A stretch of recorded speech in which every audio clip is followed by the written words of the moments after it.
The Fortress of Knowledge proudly presents the story of Eddie Waitkus, the real-life natural. Eddie Waitkus was one of baseball's most gifted and graceful first basemen of the 1940s and early 1950s, a player whose story blended talent, tragedy, and resilience in ways that still captivate fans and historians alike. Born Edward Stephen Waitkus on September 4, 1919, in Cambridge, Massachusetts, he grew up the son of Lithuanian immigrants in a modest household that valued hard work and perseverance. From a young age, Waitkus displayed remarkable athletic ability and a quiet, disciplined demeanor. He attended Boston College High School and quickly became known for his smooth fielding, quick reflexes, and natural hitting ability. Those skills earned him a place in professional baseball, and in 1941, he made his major league debut with the Chicago Cubs. Just as his career began to gain momentum, World War II interrupted it. Waitkus enlisted in the U.S. Army, serving bravely in the Pacific Theater. He earned 4 Bronze Stars for his courage and dedication, a reflection of the same quiet toughness that would define both his military and baseball careers. After returning from the war, Waitkus rejoined the Cubs in 1946 and quickly became one of the league's most dependable first basemen. He hit for a high average, played nearly every day, and developed a reputation as one of the game's smoothest fielders. His batting stance was simple but effective, producing a lifetime .285 average across his career.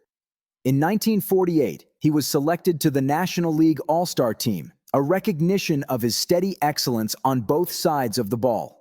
Off the field, Waitkus was polite, soft-spoken, and well-liked by teammates and fans alike. Reporters described him as the kind of player every manager wants. No flash, no fuss, just results. In 1949, the Philadelphia Phillies acquired him, adding a veteran presence to their young, up-and-coming team. That same year, however, Waitkus' life took a dramatic and horrifying turn that would forever change him. On June 14, 1949, while the Phillies were in Chicago to play the Cubs, Waitkus received a note at his hotel, the Edgewater Beach Hotel, inviting him to meet a fan in her room. The note came from Ruth Ann Steinhagen, a 19-year-old Chicago woman who had become obsessed with him during his years with the Cubs. She lured him to her room under the pretense of wanting to discuss something important, and once he arrived, she shot him in the chest with a .22 caliber rifle. The bullet lodged dangerously close to his heart. Waitkus nearly died that night, and only the quick work of surgeons saved his life. The story shocked the nation. This was a time when baseball heroes were seen as untouchable symbols of American virtue, and a crime of this kind was unheard of. Newspapers across the country followed every development, from the shooting to Steinhagen's trial, during which she was declared mentally unfit and committed to a psychiatric hospital. The incident inspired parts of Bernard Malamud's 1952 novel The Natural, which later became a famous film starring Robert Redford.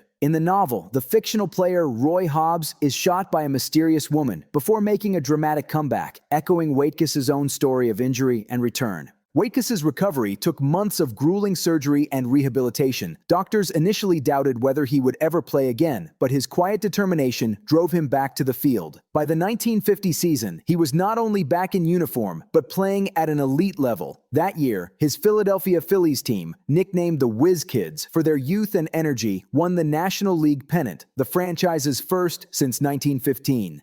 Waitkus played a crucial role in that success, leading the team in runs scored with 102 and serving as a stabilizing force both on and off the field.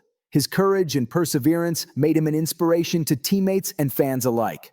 For many, his return symbolized more than just a personal victory. It was a testament to human resilience and the ability to overcome unimaginable hardship. However, beneath his calm exterior, Waitkus struggled with the psychological scars of the shooting. Though the term post-traumatic stress disorder was not yet part of public vocabulary, his friends later recalled how anxiety, sleeplessness, and emotional withdrawal haunted him for the rest of his life. In the years that followed, Waitkus continued to play with the Phillies until 1953, later returning briefly to the Cubs before retiring in 1955. His career statistics, an overall .285 batting average, 24 home runs, and 373 runs batted in, may not have placed him among the game's legends, but his story ensured that his name would never be forgotten. Off the field, however, life proved more difficult. Like many veterans of war and trauma survivors, Waitkus found it hard to readjust to ordinary life. His post-baseball years were marked by struggles with depression and declining health. Despite occasional work in coaching and baseball clinics, he lived a relatively quiet and private life in Massachusetts. On September 16, 1972, at just 53 years old, Eddie Waitkus died of esophageal cancer. He was buried in Cambridge, not far from where his life had begun more than half a century earlier. Eddie Waitkus's legacy extends far beyond the numbers he posted on the baseball field. His story embodies both the glory and the fragility of the American sports hero. He was a man who served his country, inspired his teammates, and overcame a near-fatal shooting to return to the game he loved. His ordeal helped shape one of the most iconic baseball stories in American literature. Yet the truth of his life was even more profound than fiction. Waitkus reminds us that heroes are not made solely in moments of victory, but also in the quiet courage to rise again after tragedy. His tale of resilience continues to resonate, a reflection of baseball's timeless capacity to mirror the struggles, hopes, and triumphs of real life. In the end, Eddie Waitkus stood not only as a fine first baseman, but as a symbol of endurance and humanity. A man whose greatest victory was not on the diamond, but in his will to live and play again.